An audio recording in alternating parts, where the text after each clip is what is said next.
स्वामी चैतन्यानंद से पूछताछ हो रही है। और इससे जुड़ी हुई एक और महत्वपूर्ण खबर यह आई है कि इंस्टीट्यूट में पूछताछ के बाद लौटी पुलिस तड़के ही इंस्टीट्यूट लेकर पहुंची थी और कुछ घंटों की पूछताछ के बाद मौके से अब पुलिस यहां से लौट आई है। चैतन्यानंद से उसी के कमरे में पूछताछ यहां पर की गई है। इंस्टीट्यूट में लगे सीसीटीवी की लोकेशन भी देखी गई है। तो ये बड़ी खबर मिल रही है, बड़ा अपडेट चैतन्यानंद से जुड़ा हुआ, जहां आपको बता दें कि स्वामी चैतन्यानंद से जुड़ी ये बड़ी खबर है। इंस्टीट्यूट में पूछताछ के बाद पुलिस लौट चुकी है। आपको बता दें आज सुबह तड़के ही इंस्टीट्यूट लेकर पहुंची थी पुलिस, जहां पर कुछ घंटों की पूछताछ के बाद पुलिस मौके से लौट चुकी है और चैतन्यानंद से उसी के कमरे में पूछताछ हुई है। साथ ही साथ जो इंस्टीट्यूट में सीसीटीवी कैमरेज लगे हुए हैं उनकी लोकेशन भी देखी गई है। तो ये तस्वीरें भी हम आपको दिखा रहे हैं, जहां आप देख सकते हैं पुलिस के शिकंजे में चैतन्यानंद, और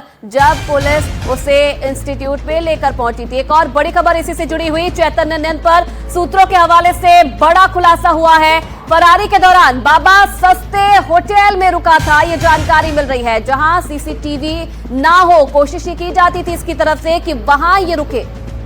50 दिनों तक पुलिस तलाशती रही थी बाबा को और उसके बाद जब इसको पकड़ा गया है तब ये बड़े खुलासे यहां पर हो रहे हैं कि पुलिस से कैसे ये बचता हुआ इतने दिनों तक फिर रहा था।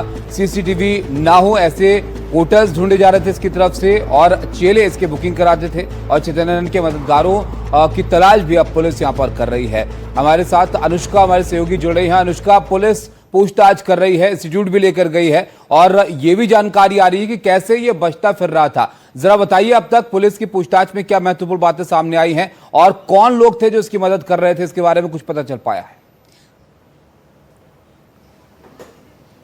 बिल्कुल, दिल्ली पुलिस के सूत्रों के हवाले से जो जानकारी मिल रही है उसके मुताबिक जो चैतन्यानंद है आरोपी इस पूरे मामले में, उसके जो चेले थे वो उसके मदद करते थे कि उसको किस होटल में रुकना है। सस्ते होटल्स में चैतन्यानंद रुका करता था। सिर्फ इतना ही नहीं, वो जिस होटल में रुकता था वहीं से इस पूरे इंस्टीट्यूट को लेकर के वो जो है जांच पड़ताल करता रहता था। आपको कुछ तस्वीरें दिखाएंगे। दिल्ली पुलिस जो है वो इसी इंस्टीट्यूट में आज तड़के सुबह चैतन्यानंद को लेकर पहुंची थी। कुछ घंटे पूछताछ करने के बाद दिल्ली पुलिस वापस उसको लेकर के गई।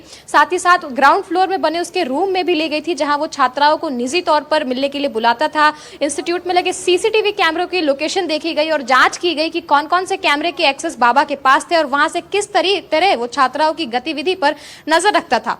पुलिस जांच में सामने आया है कि चैतन्यानंद फरारी के दौर में भी इंस्टीट्यूट की गतिविधियों पर नजर रख रहा था। फरारी के दौरान चैतन्यानंद सस्ते होटल्स में रुका करता था। सस्ते होटल जहां कोई सीसीटीवी कैमरे ना हो, जो होटल की बुकिंग है वो उसके मददगार कराते थे। मददगारों की जो तलाश है वो इस वक्त दिल्ली पुलिस कर रही है, लेकिन ये बड़ा खुलासा दिल्ली पुलिस की तरफ से किया गया है।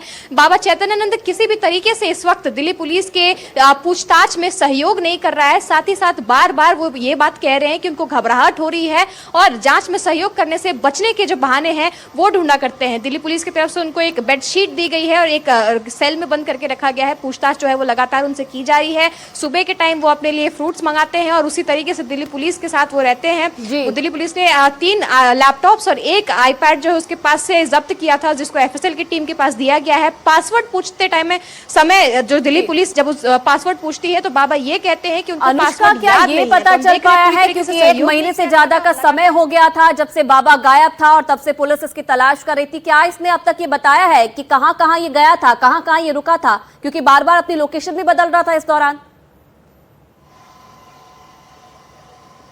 बिल्कुल, दिल्ली पुलिस की माने तो दिल्ली पुलिस ने कहा है कि फरारी के वक्त बाबा चैतन्यानंद जो है वो वाराणसी, आगरा और मथुरा में रहते थे। वहां पर बाबा के भेष में वहां रहते थे ताकि किसी को पता न चले कि ये फरार है। साथ ही साथ 50 से ज्यादा होटल उन्होंने 50 दिनों के अंदर बदले। 50 से ज्यादा होटलों में इन्होंने जो है 15 से ज्यादा होटल्स जो है वो बदले हैं 50 दिनों में। साथ ही साथ सस्ते होटल्स की चुनाव की जाती थी ताकि वहां पर सीसीटीवी कैमरे जो है वो न लगे और किसी भी तरीके से इस पूरे मामले में वो फरार रहे। लेकिन हमने देखा कि दिल्ली पुलिस ने कल सुबह 3:30 बजे चैतन्यानंद को आगरा से गिरफ्तार किया, जिसके बाद से उसको कोर्ट में प्रोड्यूस किया गया। कोर्ट ने उसकी 5 दिन की जो रिमांड है वो दिल्ली पुलिस को दी है। अब दिल्ली पुलिस ने सुबह ही तड़के बाबा को यहाँ इंस्टीट्यूट में लेकर के आई है। पूछताछ जो है वो किया गया है। बाबा के कमरे में बाबा को ले जाया गया ताकि वहाँ सीसीटीवी कैमरे जो है उसको देखा जा सके।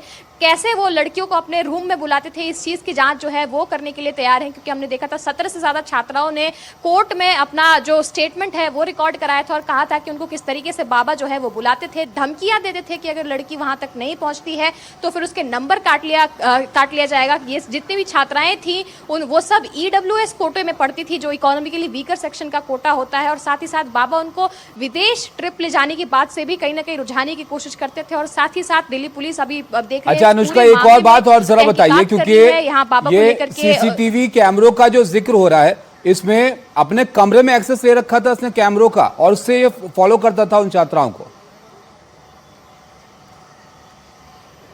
बिल्कुल, अपने ही कमरे में इन्होंने बहुत सारे CCTV कैमरे जो है वो लगा रखे थे। उसी CCTV कैमरे से की मदद से जो है वो लड़कियों को बुलाता था, उनके ऊपर नजर रखते थे और साथ ही साथ अपनी जो पूरी बात है वो मनवाने की कोशिश किया करते थे। आपको तस्वीरें भी दिखा रहे हैं, ये वही बिल्कुल अनुष्का, ये तस्वीरें भी आप दिखाएगा और ये बहुत महत्वपूर्ण है जानकारियां जो अब सामने आ रही है। बाबा से पूछताछ जब पुलिस कर रही है, इसको गिरफ्तार किया गया है और महत्वपूर्ण बातें आप देखिए कैसे नजर रखता था उन लड़कियों पर जिनको उसने परेशान किया, यौन शोषण के आरोप जिन्होंने लगाए हैं। अपने कमरे में बकायदा CCTV के एक्सेस ने ले रखे थे और उससे उनको फॉलो किया करता था और फिर बुलवाया करता था लड़कियों को।